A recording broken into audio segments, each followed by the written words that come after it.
चाहते हैं साहब तालीम अच्छी हो जाए, मस्जिद के इमाम साहब शेख सुदैस के अंदाज में कुरान की तिलावत करें, मुअज्जिन साहब हजरत बिलाल की याद दिला दें, तो यही चाहते हैं ना। लेकिन तनख्वाह कितनी देते हैं साहब?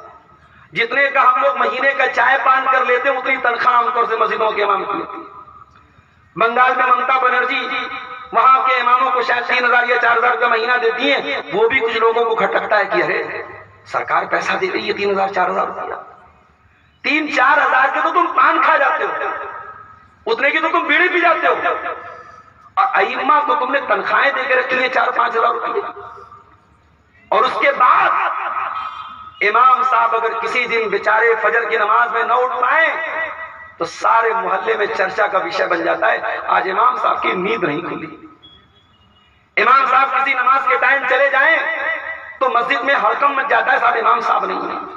दुनिया की सबसे खतरनाक ड्यूटी मस्जिद के इमाम की, 5 टाइम उसे रहना है, सबसे पहले रहना है, सबसे आखिर में जाना है। और तनख्वाह कितनी है? 5,000 6,000। और ये सिर्फ झारखंड और बंगाल का नहीं, हमारे यूपी का भी यही हाल है।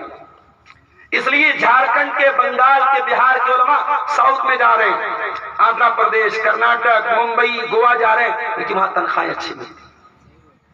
मेरे भाइयों, अपने अइम्मा की कदर करो।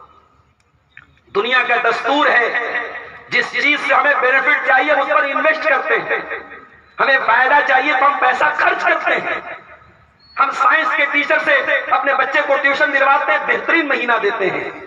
हमारे बच्चे को मेडिकल की तैयारी करना है, नीट का एग्जाम पास करना है, बच्चों को लोग कोटा भेजते हैं, लाख लाख 1.5 लाख रुपया सालाना फीस देते हैं सिर्फ नीट की तैयारी करने की, मेडिकल की तैयारी करने की, ताकि हमारा बच्चा मेडिकल के एग्जाम में अच्छा नंबर ले आए और गवर्नमेंट हॉस्पिटल, गवर्नमेंट जो है कॉलेज में उसका एडमिशन हो जाए।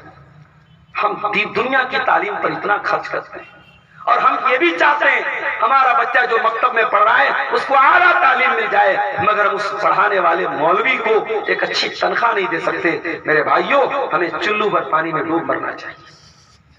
हमें अपने अइम्मा, कितनी मस्जिदों के अइम्मा ऐसे हैं कि उनको रहने के लिए छोटी सी कोठरी दी। इसी पाकुड़ के इलाके में मैं एक मर्तबा प्रोग्राम करने आया, सुबह सवेरे कज़ाए हाजत की बात आई तो लोगों ने कहा मौलवी साहब लोटा ले लीजिए, मैदान में चल। मैंने कहा भैया मैदान में जाने की मेरी आदत नहीं, मस्जिद में लेटरिन का इंतजाम नहीं था। इमाम साहब भी बेचारे रोज सुबह लोटा लेके मैदान जा रहे हैं। अगले साल फोन आया, मौलवी साहब आप इस साल आप आइए, हम लोगों ने लेटरिन बनवा दिया है।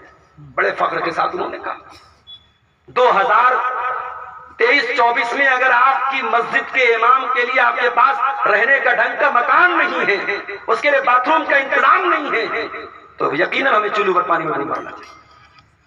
हम चाहते हैं कि साहब हम अपने बीवी बच्चों के साथ रहें, और हमारी मस्जिदों के अइम्मा वो अकेले रहते हैं, बीवी से दूर, बच्चों से दूर। बच्चे बेचारे, बाप जिंदा है, बच्चे यतीम की जिंदगी गुजार रहे हैं, शौहर जिंदा है और बीवी बेचारी बेवा की जिंदगी गुजार रही है।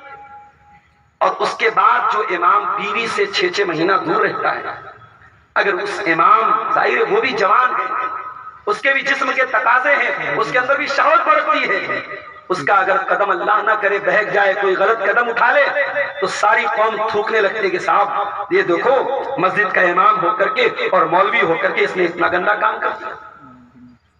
उस गंदे काम का सपोर्ट नहीं किया जा सकता, मगर उसने ये गंदा काम क्यों किया, हालात इस स्टेज पर क्यों आए, कभी इस पर आपने गौर किया?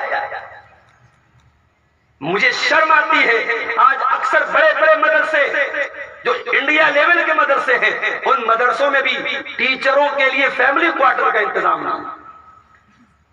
मैं नाम नहीं लूंगा, लोग बुरा मान जाए।